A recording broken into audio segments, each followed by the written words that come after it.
శివకుమార్ గారు నమస్కారం అండి. అంటే ఓవరాల్ గా మీరు 14 నెలల కాలంలో ఫెయిల్ అయ్యారు. మీరు ఏమి సాధించలేదు. 6 గ్యారంటీలు అసలు అమలు చేయలేదు. అంటే కొన్ని 2-3 ఇంప్లిమెంట్ అయ్యాయి, ఇంకా కొన్ని కాలేదు. అదే నిరుద్యోగుల ఆశ చూపి వాటికి వాళ్ళని మోసం చేశారు. ఫీజు రియంబర్స్మెంట్ అసలు విడుదల చేయలేదు.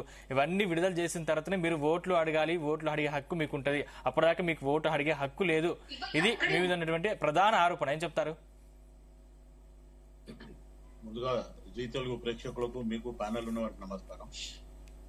ఇప్పటి వరకు ఏదైతే బీజేపీ ప్రభుత్వం 10 సంవత్సరాల తర్వాత 11వ సంవత్సరం కూడా ఈరోజు హ్యాట్రిక్ ప్రధానమంత్రి అనే రకంగా మాట్లాడడం జరుగుతుంది.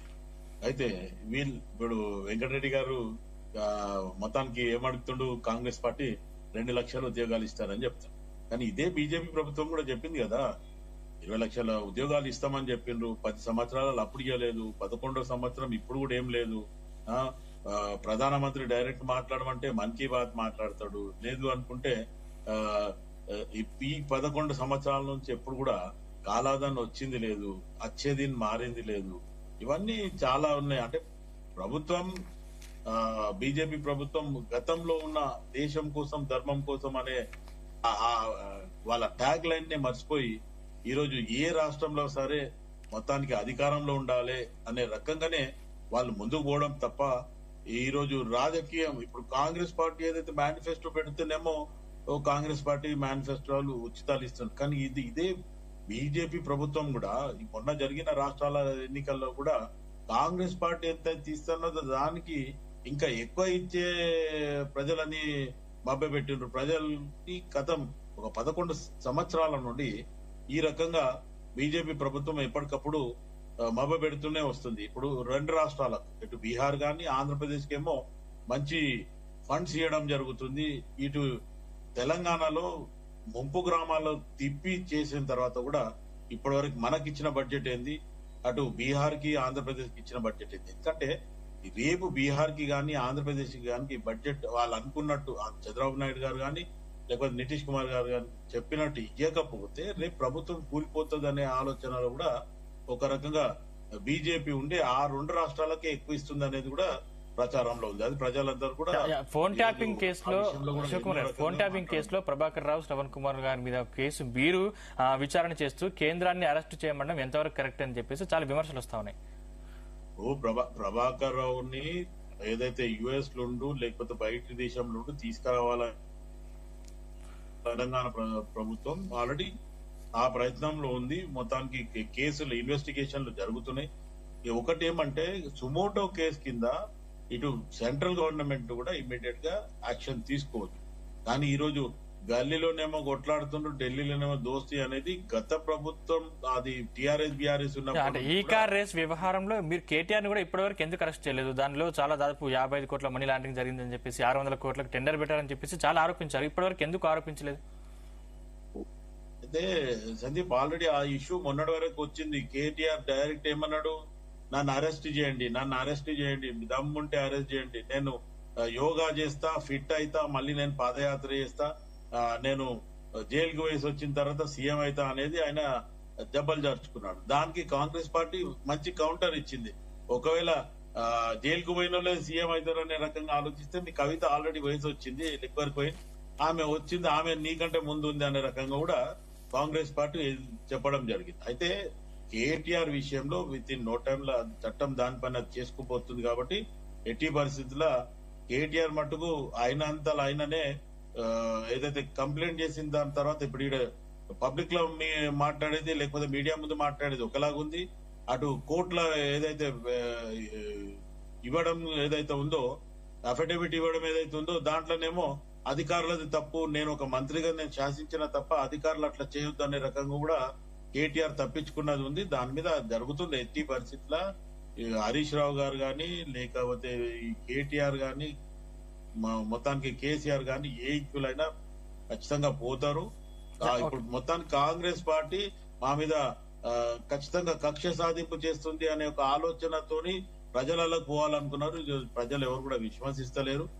ఇంకోటి ఏమంటే ఇంతకుముందు మన విజయ్ కుమార్ గారు మాట్లాడుతూ కవిత గురించి మాట్లాడారు. కవిత ఈ రోజు ఇంత ఆస్తులు ఎక్కడికైనా తెచ్చిందో ఆమె ఒకసారి ఆలోచించాలి. ఒక కిరాయిలున్న కవిత ఈరోజు 20 లక్షల వాచ్ పెట్టడము, డాలర్స్ కాలనీలో ఆమెకి ఇల్లు, లేకపోతే ఫామ్ హౌస్లు, ఒక బ్యూటీ పార్లర్ పెట్టుకున్న వాళ్ళు ఇంత సంపాదిస్తారంటే విజయ్ కుమార్ గారు ఒకసారి ఆమె చెప్పాలా, ఏంటంటే పబ్లిక్ పోయి ఇట్లా ఏ రకంగా బ్యూటీ పార్లర్ పెట్టి నడిపిస్తున్నారు, బ్యూటీ పార్లర్ లో ఇంతకన్నా ఎట్లా సంపాదిస్తున్నారు, వస్తుంది అనేది ఒకసారి ఖచ్చితంగా చెప్పాలి. ఎందుకంటే ఈరోజు కవిత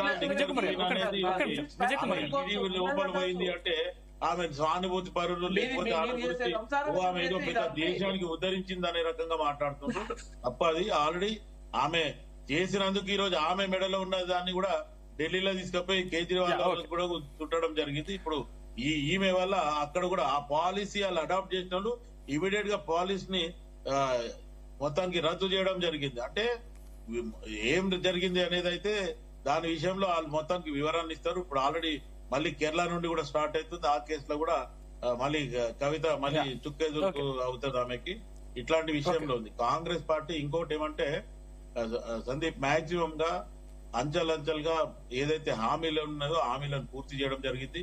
వారు మహిళలకు ఇచ్చేది కంపల్సరీ ఇస్తారు. మొన్న ఆల్రెడీ ఇప్పుడు ఈ గ్రాడ్యుయేట్ అండ్ టీచర్స్ ఎలక్షన్స్ తర్వాత ఆ రేషన్ కార్డ్స్ కానీ, లేకపోతే ఆ టూర్ అన్నది కానీ ఇవన్నీ కూడా ఇస్తామని చెప్పి మొన్ననే మంత్రివర్గంలో ఒక నిర్ణయం తీసుకొని ఇవ్వడం జరిగింది. ఎందుకంటే గత ప్రభుత్వంలో కాంగ్రెస్ పార్టీ అధికారం వచ్చిన తర్వాత రివ్యూ మీటింగ్ చేసి ప్రతి మంత్రిత్వ శాఖలో వీళ్ళు మొత్తానికి టీఆర్ఎస్ దోచుకున్నారు, మొత్తం దోపిడీ చేసిండ్రు అనే ఉద్దేశంతోనే రివ్యూ మీటింగ్ లో వైట్ పేపర్ రిలీజ్ చేసి మొత్తానికి ప్రజలకు చెప్పడం జరిగింది. ఈ రోజు ప్రజలు కూడా అవును, గత ప్రభుత్వంలో కేసీఆర్ ప్రభుత్వంలో ప్రజలకు ఇస్తాన్న హామీలు పెండింగ్ లో ఉన్నాయి, తర్వాత వాళ్ళంతా దోచుకపోయినరు, ఖజానా ఖాళీ ఉంది అనేది కూడా ప్రజలకు ఇది అర్థమైంది. కాబట్టి ప్రజలు కూడా కొంచెం సహకారంతోనే ఉన్నారు, ఏది చెప్పినా వింటూ ఉన్నారు.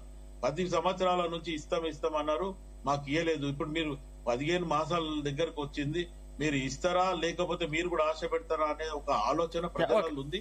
అది ఏమి కాదు, ఎట్టి పరిస్థితి ప్రజలకు ఇస్తారు. వినోద్ కుమార్ గారు, నిన్న రేవంత్ రెడ్డి గారు మాట్లాడుతూ అంటే శ్రవణ్ కుమార్ గురించి, ప్రభాకర్ రావు గురించి కూడా కొన్ని కీలక వ్యాఖ్యలు చేశారు. అంటే నిజంగా దీంట్లో తప్పు ఎవరిది, ఎవరు తప్పించుకుంటున్నారు, అసలు ఏ పార్టీ తప్పు ఉందంటారు? అంటే ఇప్పుడు మిత్రులు ఇంతకుముందు నా మీద ఆరోపణలు చేస్తున్నారు, ఏదో రేవంత్ రెడ్డి పాట పాడుతున్నాను. నేను రేవంత్ రెడ్డి గారిని ఎక్కడైతే తప్పు చేస్తే తప్పును గ్యారంటీగా నిలదీస్తున్నాను. నేనైతే గతంలో కేసీఆర్ గారు తప్పు చేసినా కూడా నిలదీశాను. 10 ఏళ్ళు ఒక ప్రతిపక్షంగా, అంటే ఒక ప్రొఫెసర్ అయి ఉండి కూడా నేను ప్రొఫెసర్ లో టీచింగ్ చేస్తూ కూడా అక్కడ ఉన్న తప్పిదాలను, దొరల తెలంగాణ విధానాలను, దోపిడీని అన్నింటిని కూడా ప్రశ్నించిన వాడిని. ఇవాళ రేవంత్ రెడ్డి ప్రభుత్వంలో కూడా దోపిడీ జరిగితే ఖచ్చితంగా ప్రశ్నిస్తాం, అలా ఏ వెనుకబే సవాలా లేదు. కాకపోతే కొన్ని మంచి పనులు చేస్తూ కూడా మంచి పనులు చేసిందని చెప్తే కూడా ఎట్లా తప్పవుతుంది? ఇప్పుడు వర్గీకరణ చట్టం తీయడం మంచి పని కాదా? కులగణన చేయడం మంచి పని కాదా? ఇవి 2 మంచి పనులు చేసినప్పుడు మంచి పనులు చేసిండని చెప్తే తప్పెట్లయితుంది? ఇప్పుడు మిగతావి అంచెలంచెలుగా